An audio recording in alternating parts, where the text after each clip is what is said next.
early on this morning, but big changes are on the way. The Seattle region faces a renewed flood threat, even as cleanup from last week's historic floods continues. We had 1,600 vehicles drop off debris. We haven't seen this amount of flooding since the dams were built back in the 50s. A lack of snow in Utah has resorts turning to man-made snow to keep the slopes open. I always figure the weather's going to come sooner or later. More than 5 months after the Central Texas floods, people are finding personal belongings the water washed away. We just want to make sure that they get back to who they belong to. And the efforts to keep Lake Tahoe's water crystal clear. From our nation's capital, this is the National Weather Desk. Good morning and welcome to the National Weather Desk. I'm Angela Brown. Millions of Americans woke up to temperatures in the single digits with some wind chills below zero. The bitter cold reached into the deep south, but a warm up is on the way. It was 0 degrees in Illinois and Indiana this morning and single digits in Ohio and Pennsylvania. The mercury dipped to 11 degrees in Nashville with wind chills in the single digits, and New Orleans hit a low of 33 degrees. Teens and 20s stretched from Arkansas to the Carolinas, but by Wednesday, everyone will be back above freezing, with the South returning to the 60s and the 70s. Meantime, it was a white weekend for millions of people from the plains to the northeast. Icy conditions on I-80 in Iowa set off this massive pileup on Saturday. Dozens of people were injured. As the storm moved, it caused problems in Illinois, Indiana, and Ohio. The first flakes arrived on the East Coast late Saturday night. It was the first snowfall of the year in New Jersey, where 5 inches fell. Portions of New England also saw nearly 4 inches of snow. And areas around Seattle, Washington are once again facing the possibility of floods today. Another Pineapple Express is slamming into the Pacific Northwest. Rivers will once again rise. There's also the potential for landslides, and even more rain is expected tomorrow. Meteorologist George Wallenberger has more. The first push is going to be a few feet of river levels today. We'll have rain that won't be as heavy as it will be tomorrow night. That's the second push. So right now we have ongoing flood watches in dark green. These are basically all of western Washington. More flooding possible through Thursday. And then in bright green, that's where we still have active flood warnings, where the flooding is still ongoing. Notice the amount of these has actually been diminishing as river levels have been decreasing, generally speaking, over the last couple of days. And across the Seattle area, people continue to clean up from last week's floods, even as they prepare for the chance of more flooding. We have 2 reports this morning, starting with Claire Weaver in a community under evacuation orders. Went out about an hour ago in the canoe, got it out and cleaned it up. Mike Leaf paddles through some of the worst flooding he's ever battled along the Green River in Auburn. At least 14 inches in his garage, and both the front and backyard submerged. We're just fortunate that it didn't go up another inch or inch and a half, and then it would have been in the house, and then we'd be in a hotel or something. Overnight, close to 1,000 other Auburn residents west of the Green River were ordered to evacuate as record-level floodwaters start covering more areas. For the Auburn Valley, and specifically, we haven't seen this amount of flooding since the dams were built back in the 50s. With more rain expected, the Army Corps of Engineers are slowly releasing water to prevent the river's dams from failing. They have to release more to get that reservoir down lower so that they can take more of that rainwater. Evacuated families can seek shelter at the Auburn Community and Event Center, and city officials say other neighborhoods may also be told to leave home once the anticipated rain starts. We're sending out more get set messages for our communities on the Green Rivers, particularly near Brandon Park. For Leaf, who already went through an evacuation last week, he's keeping a close eye on the floodwaters rise until a go-now order comes his way. Well, I think we'll just wait and see. If we get water in the house, then we'll leave, but we can hike our pants up and walk out to the road. Oh, actually, we got the canoe out now. We can canoe out to the road. Load after load. The belongings and livelihoods of families in northern Whatcom County are now mounting into hundreds of tons of waste at this collection site in Ferndale. It's the result of major flooding slamming the towns of Sumas, Everson, and Nooksack for the second time in 5 years.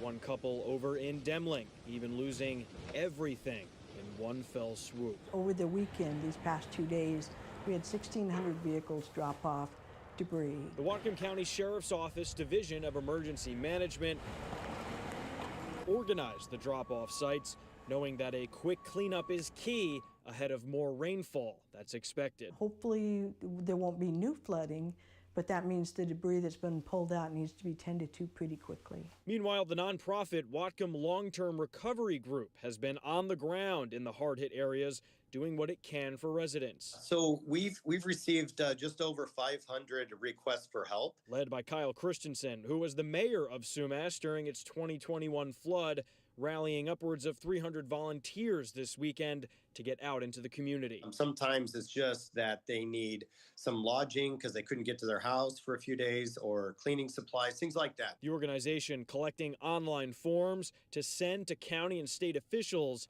as they'll be the ones tallying up all the damage statewide. And that's where they take that information of damage assessment, they start to put some dollar value to really look at what the impact was. And then that's where it frees up like maybe FEMA individual assistance. In parts of California, dense fog has been an issue and having a major impact on drivers. But as Hannah Gutierrez found out, it's actually been good news for farmers in the state. Probably haven't had this much fog over the last few late fall winter seasons as we're seeing this year. It's chill hours for fruit and nut trees in the North State. Temperatures under 40 degrees that are essential for proper flowering and fruit production in the spring. But that's the tree just building back all of that energy that it needs to produce a crop next spring and next summer. Executive Director of the Butte County Farm Bureau, Colleen Cecil, says the lingering fog is necessary and appropriate for this time of year, specifically for any fruit trees, almonds, walnuts, and pistachios. The other thing these temperatures and the fog do for all of our crops is they bring additional moisture right now that remains in the ground, that's added to the trees. And so that's really good, so that we are not hopefully in a position where, many years we've had to turn on irrigation in January because it's been so dry. While the dense fog impacts visibility for drivers, Cecil tells me it doesn't stop producers from completing their winter farming duties. Doing a lot of orchard maintenance right now, and so the weather doesn't really stop that from happening. If we got a bunch of rain, that would stop it, because then you're not in the orchards, but this weather, everybody's still working. Some snow has finally started showing up in Utah, but not before ski resorts needed to use snow machines to keep the slopes open. Lincoln Graves has that story. You've been in the snowmaking industry for how long? 39 years. Barrett is the snowmaking manager at Park City Mountain Resort. Because of warm weather, he couldn't really get his equipment going until early December. But then he flipped the switch with the help of a big team. We run about 12 people per shift. So we have about 50 snowmakers on each side of the mountain. It's a process that has changed a lot over the years. In Barrett's early days, he'd hike to different parts of a resort with a thermometer just to see if it was cold enough to make snow. Now, technology and automation run the show. Now you can do everything from a smartphone or from your laptop or your computer.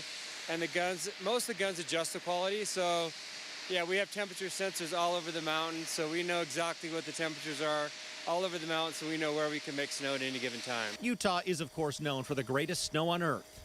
Barrett would always prefer the natural stuff, but he can also tweak his equipment to make different types of snow, from wet to dry. A lot of the automated stuff, we have settings on it from 0 to 10, so you can kind of set the quality for what you want. So like earlier season, maybe you're making a little bit heavier to make a good base, and then later, when you have that good base, you're making lighter, drier snow. That's the kind everyone likes to ski and snowboard on. But the reality is that any snow will suffice as long as it comes.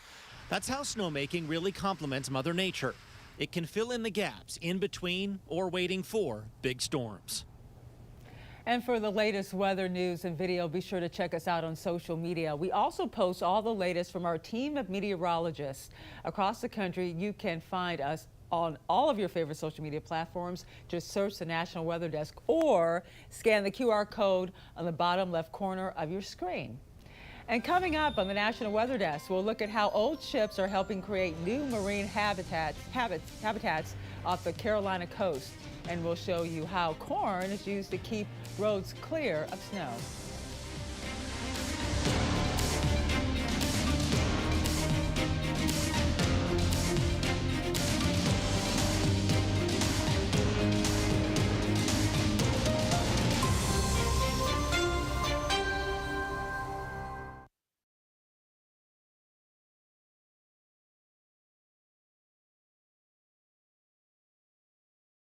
I'm meteorologist Ryan Munn. Let's get a look at the Northeast. After some snow throughout much of the Northeast on Sunday, we are talking very cold, frigid temperatures through the day on Monday. We'll see a mixture of sun and clouds throughout much of the region. A weak system may bring some snow showers to the region as we head through Monday night, and the sunshine will return as we head into the day on Tuesday. But certainly the story of the day on Monday is the high temperatures. We are talking 20s for the most part, but wind chills in the single digits and teens. I'm Chief Meteorologist Gerard Bailey. Here's a look at the Mid-Atlantic region. It's going to be all about the cold in the next few days. We'll be watching as temperatures will be stuck well below freezing for many areas. We're going to have some really high wind chill values. Not likely to see much precipitation, save for a stray snow shower way to the north towards Pennsylvania. And we will be looking at least the chance to warm back up, melt away, and thaw out after all of the snowfall that we saw across much of the region. As we head into the afternoon, temperatures stuck below freezing on Monday. We'll get a little warmer on Tuesday. Hi, meteorologist Jennifer Collins with a look at your southeast forecast.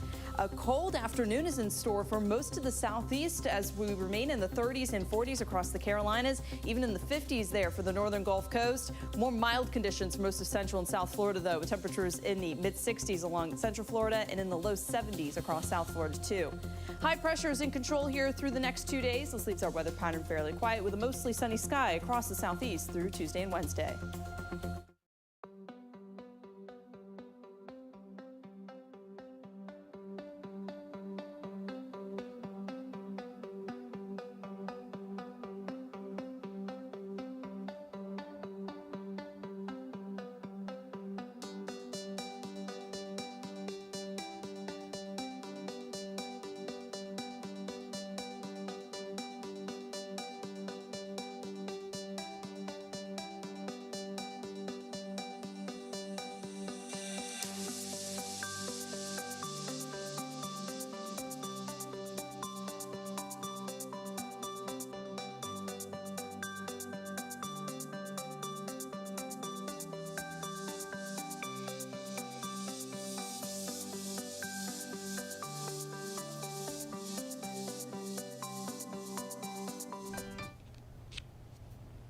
I'm Josiah Chumpung, weekend forecaster here at ABC 7 Amarillo, and you're watching the National Weather Desk.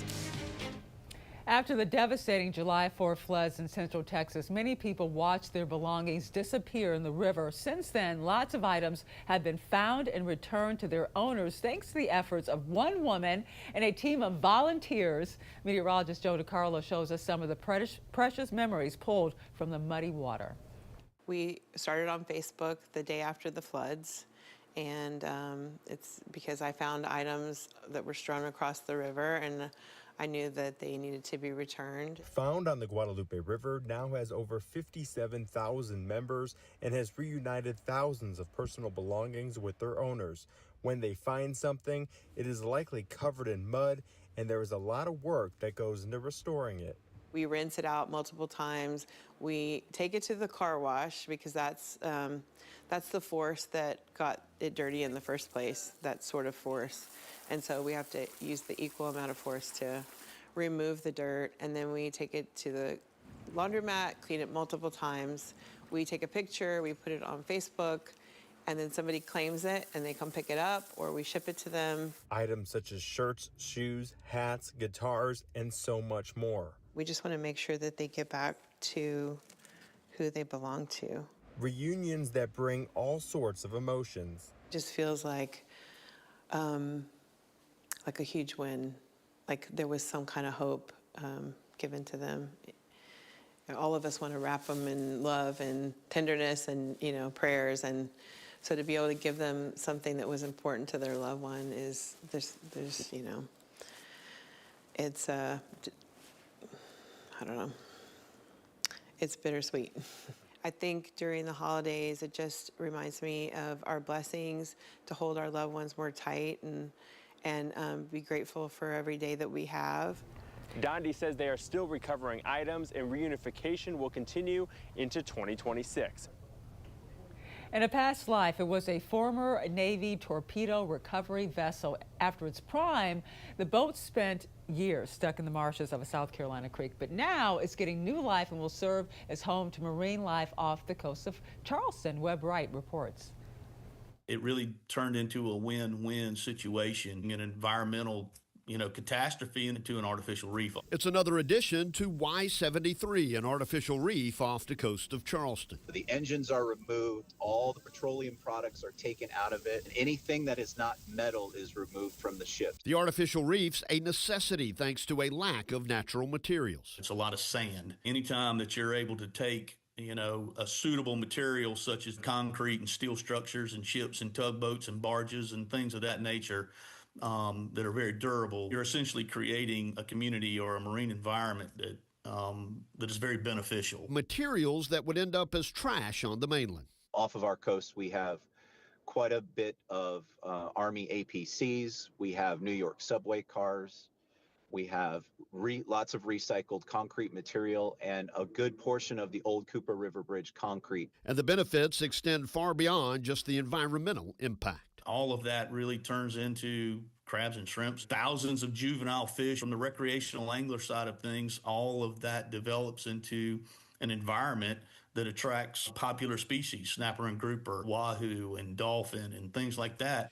And there's still plenty of space to turn more trash into treasure. Usually permit about a mile square of the ocean floor. Once we have that mile square filled up, then we can permit something else. Most of the sites that we have aren't even close to being full. There's still quite a bit of space left. Lake Tahoe is known for its crystal clear waters, but a growing problem lurks beneath the surface. A nonprofit is working to clean and protect the lake many love. Their latest environmental effort is their largest so far, part of their mission, which goes even deeper. Dania Romero reports. Take a deep dive into Lake Tahoe, and these are just some items you may find. An old cell phone, stereos, and lots of rusted chains. Trash that has been dumped or lost over decades, impacting the ecosystem in Lake Tahoe. I think a few years ago, I won't say which county we're in, just in case, but definitely found something that was likely a weapon used in something it shouldn't have been, in a black garbage bag tossed off a cliff. And I think the sheriff said there was possibly some other evidence in there when we got it to him and he came and collected it. These are just some of the discoveries made during Clean Up the Lakes underwater cleanup, where divers covered 72 miles of Lake Tahoe, cleaning debris from the 0 to 25-foot zone. Now founder and CEO of Clean Up the Lakes, Colin West, says they are looking to go even deeper. We're actually going to be going 30 feet deeper. So in 2021 and 2022, we did a full 72-mile scuba cleanup of Lake Tahoe that was 0 to 25 feet, and we pulled out over 25,000 pounds of litter. And this time, after doing 4 years of research where we had 60 different deep dive surveys, as well as 2 years of monitoring to see how the effectiveness of our cleanup protocols work. And the data shows deeper means dirtier. We really saw that 35 to 55 feet was significantly dirty. And we pulled out thousands of pounds through those pilot research programs there, and noticed that depth range needed more. The expanded operation comes at a cost, a deep investment aimed at protecting the Big Blue Lake. It's about probably going to cost, $500 to $600K or more. And we're about halfway there, and we can cover the North Shore with all of that amazing support we had from Placer County groups and some others that are going to support Washoe. But we're going to need some more help once we get down towards South Shore and the southern part of East Shore as well. Frigid December temperatures are bringing comfort and joy to folks who enjoy ice fishing in northeast Wisconsin. Even though not all lakes and rivers are frozen over yet, enthusiasts have found spots where conditions are good enough for an early start to the season. David Go reports. This is the earliest I've been out, and we have 5, 6, 7 inches of ice, yes. It's definitely out earlier than normal. Usually it's closer to Christmas for me. I've had a day off work and was able to get out there and get a little bit of fishing in, so good times. Temperatures in the Fox Valley have been 10 to 15 degrees below normal this December. Angler Brian Struby was on Little Lake Butamore on Friday, confident the ice was thick. And I always can count on somebody to be out here first, but if I was to answer that question to a newcomer, we would always just start right up by shore and, you go out a little bit. If you break through, obviously turn back, but it's only this deep. So for us, we go right on the edge, and then we'll go in and we'll drill a couple holes if nobody's been out here before and make sure we got at least 3-4 inches. Shane Von Drachik waits for the go-ahead from other anglers. I actually just rely on other people. I went to the bait shop and checked with them, talked to another person who's been out recently, so that was kind of my indication that it was ready to go. Now, with highs projected to be in the mid-30s, it could jeopardize the thick ice. Could be a sign of things to come. Could be a one-off warm front in a cold winter. It should be a good season if it stays up like this for sure. I hope it'll be a good season. We'll find out. Long season, haven't had a good long season for a while around here. And time now for a short break, but first we take in views of holiday lights in Montana.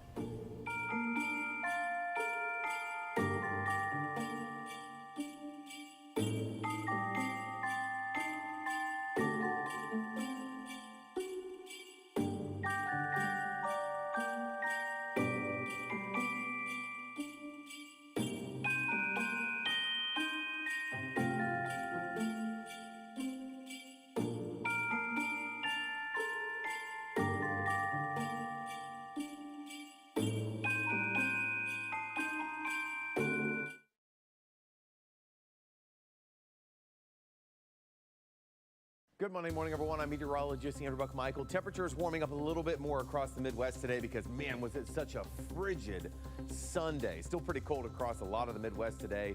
Quiet for your Tuesday, still warming up a little bit more for us. And by the time that we get to Wednesday, seeing even warmer temperatures, and some places might even be trying to approach the 60s out there across the southern plains. Good Monday morning. I'm meteorologist Joe DiCarlo. Look at your forecast across the region. It's a cold start. You see 20s, many areas with those clear skies. A little milder where we do see the clouds across much of Texas. Temperatures in the 30s. We'll be in the 40s and 50s across much of the region for your Monday, so a chilly day today. As we head into your Tuesday, we'll have a lot of cloud cover, maybe an isolated shower in parts of Texas through the day, and temperatures in the 50s to low to mid 60s. Good Monday morning, everybody. I'm meteorologist Stella Sun. Another atmospheric river will bring rounds of heavy downpours of rain, as well as kicking up the wind gusts upwards of 40 to 55 miles per hour along the Pacific Northwest and through portions of the Idaho Panhandle. Temperatures will range warmer than normal towards Spokane and in Seattle in the mid to upper 50s, with daytime highs climbing to as warm as 70 degrees through Las Vegas and in the 60s through Denver, and mostly in the upper 50s for San Francisco.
You are watching the National Weather Desk.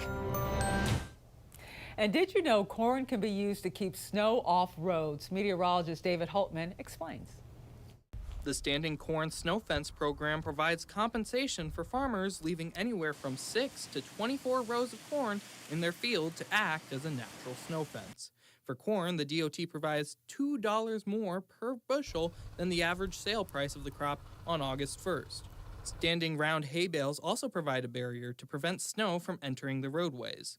The program's goal is not only to protect your neighbors on the road, it's also to help alleviate the financial burden the Iowa DOT has to remove the snow.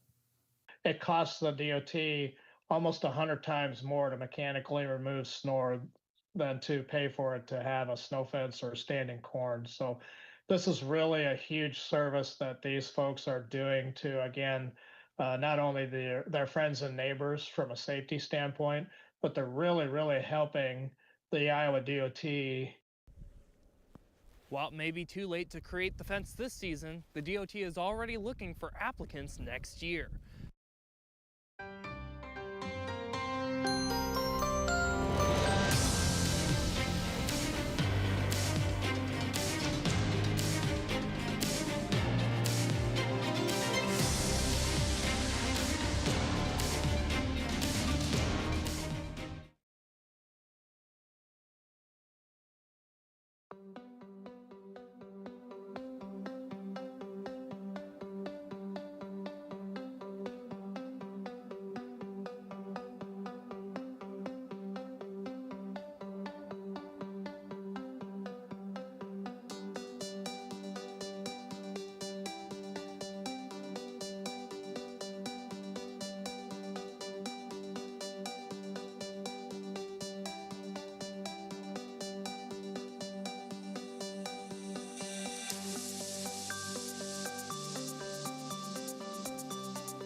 Thank you so much for joining us. I'm Angela Brown. Make it a great day, and I'll see you right back here tomorrow.